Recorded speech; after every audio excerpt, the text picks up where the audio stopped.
We do, however, have a surprise speaker as well. We're going to have Angus King come up. And we're going to have Angus King, thank you.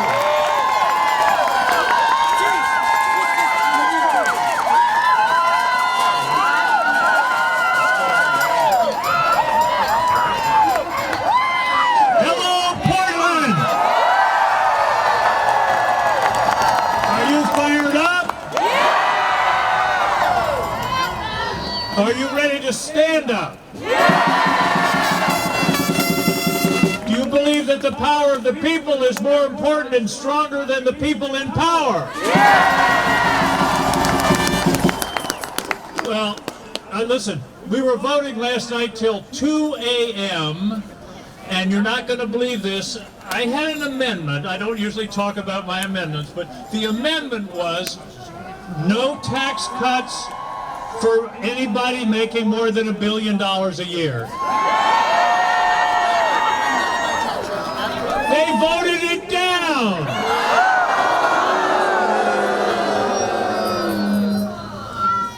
So listen, I don't want to take too much time, but there are two things going on.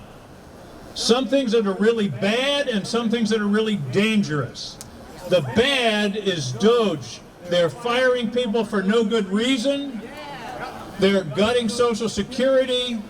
They're gutting the VA. They're going to fire 83,000 people at the VA. And they say, oh, it won't affect services. Do you believe that? So that's the really bad part. But here's the dangerous part.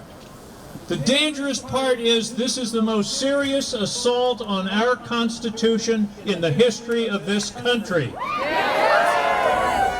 They are closing agencies that was created by Congress. They are impounding funds that are appropriations bill. Why is this important?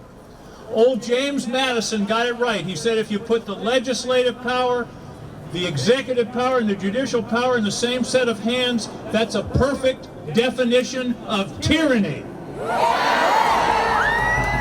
Now, there are 3 guardrails. Now, I'm almost done. Finally, my wife Mary says, I say finally too much, it gets people's hopes up. But there are 3 guardrails. One is the Congress, and they're not doing diddly right now. I got it. Here my colleagues on the other side of the aisle, I call them deliberately oblivious. Right here. You're here now. So I'm hoping it's going to start working. I'm hoping they're going to start listening. But that's the first guardrail, and it ain't working very well right now. The second guardrail is the courts. Right. And the courts are doing okay. But then J.D. Vance says, well, we don't have to obey a court decision.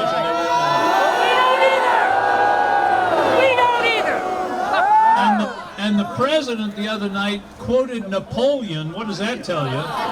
He quoted Napoleon and said, if you're saving your country, you don't have to obey any law.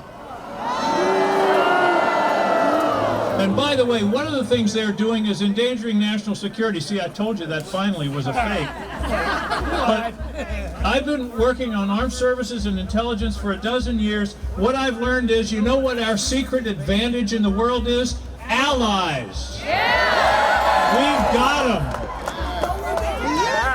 China has customers. We have allies. But this guy is poking the eye of all of our allies. He's even pissed off the Canadians. Do you know how hard it is to piss off a Canadian? So I'm worried about the courts, and I'm also worried they won't obey a decision if it comes down. Just yesterday, when the court said you got to bring that guy back you sent by mistake to El Salvador, you know what they said? Talk to the president of El Salvador. What kind of nonsense is that? Have they no decency? But you know what the final guardrail is? You!